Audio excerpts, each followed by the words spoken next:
Rakhine ভাইয়েরা আছেন, Burmese ভাইয়েরা আছেন, হিন্দু ভাইয়েরা আছেন, বৌদ্ধ ভাইয়েরা আছেন। বাংলাদেশ জামাত ইসলামীর ব্যাপারে একটা কুৎসা রচনা করা আছে, একটা প্রোপাগান্ডা আছে। বাংলাদেশ জামাত ইসলামী ক্ষমতায় আসলে, বাংলাদেশ জামাত ইসলামী হাতে শক্তি পেলে তাদেরকে আর এদেশে থাকতে দিবে না। আজ আপনাদের কাছে জানতে চাই, নেতৃবৃন্দ আছেন, 2024 সালের 5ই আগস্টের পর থেকে শুধু নয়, ঐতিহাসিকভাবে বাংলাদেশে এখন পর্যন্ত কেউ প্রমাণ করতে পারে নাই বাংলাদেশ জামাত ইসলামীর দ্বারা ভিন্ন ধর্মাবলম্বীকে আঘাতপ্রাপ্ত হয়েছে। আমরা দখলে বিশ্বাস করি না, আমরা নাগরিকের অন্তর জয় করার প্রতিযোগিতা করতে রাজি। আমরা কোনো ব্যবসা প্রতিষ্ঠান, কোনো উপাসনালয়, মন্দির দখল করব না, আমরা তাদের ভালোবাসা দিয়ে জয় করব।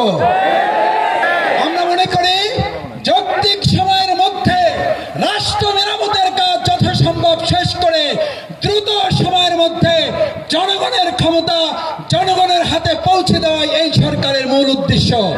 সেজন্য যৌক্তিক যে সময়ের প্রয়োজন হবে, কুয়াকাটাবাসী আমরা আমাদের দেশপ্রেমিক সেনাবাহিনী অন্তর্বর্তীকালীন এই সরকারকে কি সহযোগিতা করতে রাজি আছেন সবাই?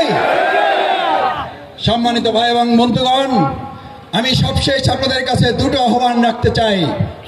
নাম্বার 1, আজকে এখানে ভিন্ন সম্প্রদায়ের ভাইয়েরা বোনেরা আছেন। 250-টিরও বেশি ডিজাইন অপশন নিয়ে ওয়ালটন স্মার্ট ফ্রিজ, বোঝে আপনার প্রয়োজন।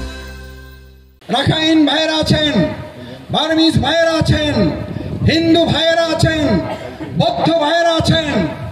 বাংলাদেশ জামাত ইসলামীর ব্যাপারে একটা কুৎসা রচনা করা আছে, একটা প্রোপাগান্ডা আছে। বাংলাদেশ জামাত ইসলামী ক্ষমতায় আসলে, বাংলাদেশ জামাত ইসলামী হাতে শক্তি পেলে তাদেরকে আর এদেশে থাকতে দিবে না।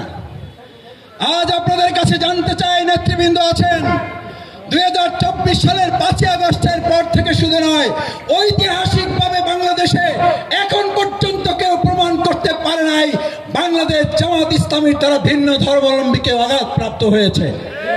কারণ আমরা বলেছি, আমরা দখলে বিশ্বাস করি না, আমরা নাগরিকের অন্তর জয় করার প্রতিযোগিতা করতে রাজি। আমরা কোনো ব্যবসা প্রতিষ্ঠান, কোনো উপাসনালয়, মন্দির দখল করব না, আমরা তাদের ভালোবাসা দিয়ে জয় করব। শুধুমাত্র রাজনৈতিক নেতৃবৃন্দকে নয়, এমনকি ওলামায়ে কেরামকে গ্রেপ্তার করা হয়েছে, শিক্ষক বৃন্দকে গ্রেপ্তার করা হয়েছে, ব্যবসায়ীদের প্রোগ্রাম করা হয়েছে, সেখান থেকে তাদেরকে গ্রেপ্তার করা হয়েছে।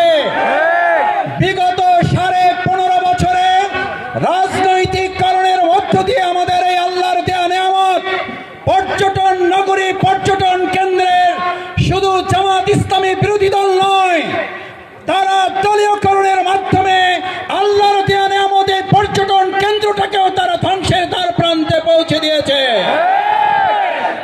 আমি কয়েকবার লক্ষ্য করেছি, ঘরোয়া প্রোগ্রাম হয়েছে, দলীয় ব্যানার নেই, দলীয় কার্যক্রম নেই, জামাত ইসলামী কোনো কথা বলছে না, ছাত্র শিবির কথা